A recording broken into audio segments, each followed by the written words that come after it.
Hello and welcome along to the head coach with me, Daniel, the first of two new FM19 long-term saves starting on the channel this week. It's Season 1, Episode 1. As is usual protocol for this story, we're unemployed and we have to find a club that will take on a manager with only Sunday League football experience and no coaching badges whatsoever.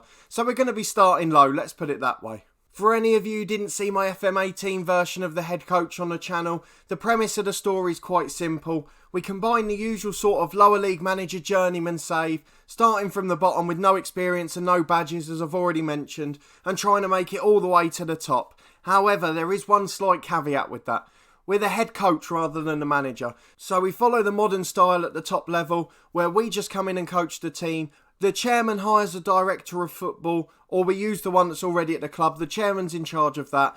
The director of football decides all of the players and staff, all of the contracts, all of the transfers, and we just work with what we're given. It's much more like the modern way at the top level, but we're going to do it from the very bottom, which with poor directors of football can make it very difficult. If you do want to know more about the rules and exactly how we're going to be going about this story and my other one, Part of the Furniture, which will start on Sunday, then check out the FM19 plans video in the eye above, where we outlined all the rules and objectives for both of our saves this season. We'll have daily content from FM19, rotating between this story and Part of the Furniture, so if you are new to the channel and these stories do interest you, then subscribe for regular content from FM19 from both of my saves. But let's crack on with this one. We've got to go for a job hunt. It's a bit different to previous years actually, because we've loaded as many leagues as possible, but there are no jobs going in Wales, which is normally where our first offer is. There's no jobs in the lower leagues of Scotland and Ireland, so it seems more than likely that we're going to be starting in England. Obviously, as a head coach, an Englishman with no experience, you can't expect to suddenly get jobs in the Bundesliga too and things like that, though I do hope to end up in the Bundesliga at some point in this story, as it is one of my favourite leagues. But we're going to go and apply for every job, we'll holiday through, we'll do some interviews, and then once we get a job offer, we'll be back to introduce our first club of the save. Okay, we're back. It's been less than 2 weeks and we've had 4 job interviews, and now we've got an offer as well, so let's go and have a look at it.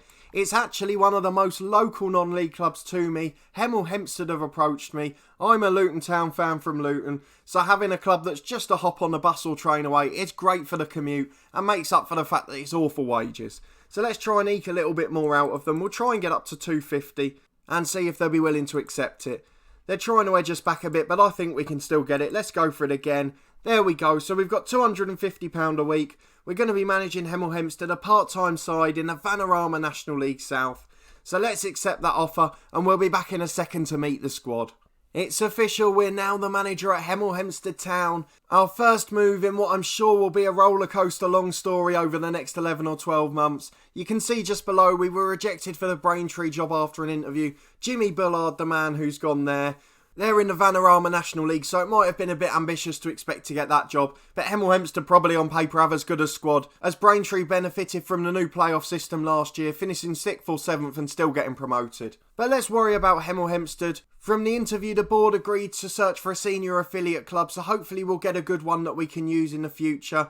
We've got the Hemel Hempstead hot seat. There's the official news item. The picture looks nothing like me, but there we go. It was very quickly hashed together, that one. 25-year-old manager with no experience, and in he comes to try and make his mark on football. Welcome to Hemel Hempstead. We'll go and meet them in a minute. We just want to go and meet the squad and see what's going on at the club. There's a transfer obligation. There's a player out on loan at Kingstonian. Let's have a look at him. I'll tell you what, he's not bad at all. I don't know why he's out on loan, and he's versatile. He's a player we could really do with here. We'll see if there's any way we can recall him later on. Ongoing negotiations, there's a goalkeeping coach on his way out, and there's a name I recognise as a Luton fan. Dimitri Karin, the old goalkeeping coach when we were in the Championship. And I tell you what, what's he doing at this level? Look at them attributes. He's a fantastic coach, and we'll try and get our director of football to save him if we've got one at the club. If not, we'll put our chairman in charge of transfer negotiations and staff contracts, and hopefully he'll find a way to keep this guy at the club, because he's far beyond this level. Let's look at the last couple of messages. An injury update, there's nothing there, which is good. And the tactics induction. So I'm not going to go through the tactics induction now, but when we skip through to our first game of the season, I'm going to do an in-depth look at the tactic I've created with the players we're given. The only reason being it's pointless at the moment because our director of football's in charge of transfers. We have no idea what players we're going to get and what formation we're going to need to play. But the most important bit, as always with a new club, is going to meet the players. So let's have a look at our squad. Not a particularly big one by the looks of it. Let's get them into reports. We're obviously going on a goalkeeper coach's ratings because he's the only one here. I had a quick check. There's no director of football, so we've got our chairman in charge of that. So unfortunately for me as a Luton fan, there's a few familiar names from Watford, which is a bit worrying, and a few other names I've noticed who seem to have had quite big falls from grace. So Laurie Walker's the only keeper at the club with any sort of quality, and he's not particularly good quality either, to be honest. He's his second spell at the club. He was there in 2013 to 2015 and is now back last season. He looks okay, and hopefully we'll be able to get a better replacement in than him, to be honest. But that's not up to us, of course. Now, one thing I have noticed straight away on pitch is there is a lot of age, particularly in defence. So we could look at the positive and say that's experience, but it's also going to be slow, isn't it? So let's look at Lloyd Doyley. I remember him, he's played plenty of games in the Premier League, nearly 400 appearances for Watford, so he's got plenty of top level experience, but he's not quite at his peak now, is he? Let's be honest. He's 35, he's down to pace and acceleration of 7, and his physical attributes aren't good at all. But what we have got with these players is good personalities, and that's something that could work out well, especially if our director of football can bring in a couple of younger players with a bit of potential but not much quality yet. Although I don't know how much influence they'll be able to have on a part-time club that only trains 2 days a week. But he's a 4-star player, natural at centre-back or full-back. I think he's the only right-back at the club, so I think that's where he's going to end up. But that's not a bad start, to be honest, and if we play a deep defensive line, hopefully we'll be alright even with the pace. But Lloyd Doyley is just a youngster in comparison to the next one. Arguably the best player at the club in terms of rating, Darren Ward. I'm sure he used to play for Crystal Palace. He's 39 years old. If we go down, he did used to play for Palace. Watford again, Charlton, Wolves, Millwall, Swindon, Crawley and Yeovil. He's got plenty of Football League experience. But look at that pace. 2 for pace, 3 for acceleration and 4 for stamina. I think 2 games a week might be a bit difficult for him. But he's an absolutely brilliant player technically and mentally. He's still got the stats of a League One or Championship centre-half. And he's still got all of the mental attributes as a leader. And he's almost certainly going to be a captain or vice-captain at the club. And we'll get someone tutored by him because he's going to make such an impact on the young lad's career. So I'm not too devastated to have him. But we're going to have to really think about how deep we want our defensive line. Next one along wasn't much better. It's a 33-year-old Ismail Yakubu. He used to play for Barnet, I'm sure of that. He did, back in the Conference and League 2. He's also played for Wimbledon, Newport and most recently Woking. He's got 5 for pace and I think he's the quickest centre-half at the club, which is a bit concerning. But again, other than that, he's a very solid player. And if we play a deep defensive line, I think we'll be able to soak up pressure because we've got aerial ability, we've got big, strong centre-halves, and I hope we'll be able to deal with attacks that are thrown into the box. So I'm not too disappointed so far, but I'm going to have to play a style that's very different to the one I normally play. You can see 2 of our backup defenders are 30 as well. We'll check the other centre-half just to see if he's any quicker. Oh, he's even slower than Yakubu. His pace is 4, so that's going to be a bit concerning. But we're not going to worry about it. We're just going to have to adapt our tactics. And that's the great variety the head coach brings. I'm going to have to play a way I've never played in Football Manager for years, just because we've got a team of old defenders with absolutely no pace at all. Where normally if I was in charge of transfers, I'd go for the quickest ones possible.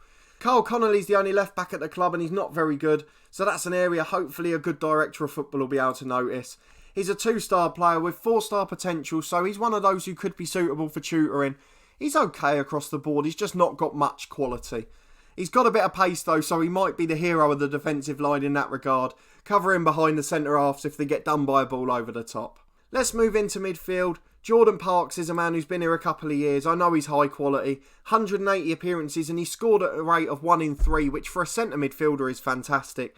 He can cover in both fullback areas and in the holding role, as well as wide midfield, but he oozes technical quality and he's quite good mentally as well. I think he's been the captain here for a few years, so he might keep Ward in the vice-captain role.